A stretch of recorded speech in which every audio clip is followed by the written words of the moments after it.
ఆంధ్రప్రదేశ్లో ఒక ఖైదీ చుట్టూ రాజకీయాలు నడుస్తున్నాయి.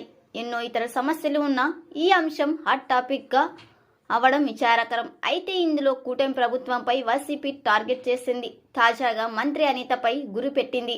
తాజా అప్డేట్స్ తెలుసుకుందాం. నెల్లూరు జైలు ఖైదీ శ్రీకాంత్ పెరోల్ వివాదం ఏపీ రాష్ట్ర రాజకీయాల్లో భారీ సంచలనం సృష్టించింది. అలివేలి శ్రీకాంత్ ఒక హత్య కేసులో యావజ్జీవ శిక్ష అనుభవిస్తున్న నేరస్తుడు. ఈయన గతంలో జైలు నుంచి పారిపోయిన సంఘటన కూడా జరిగింది.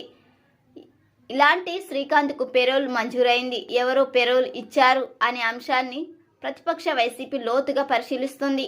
వైసీపీ ప్రకారం హోంమంత్రి వంగలపూడి అనిత స్వయంగా పెరోల్ ఇచ్చారు అని ఈ పెరోల్ ఇచ్చారు అని ఆమె పెరోల్ ఇవ్వడానికి కారణమని ఆరోపిస్తుంది.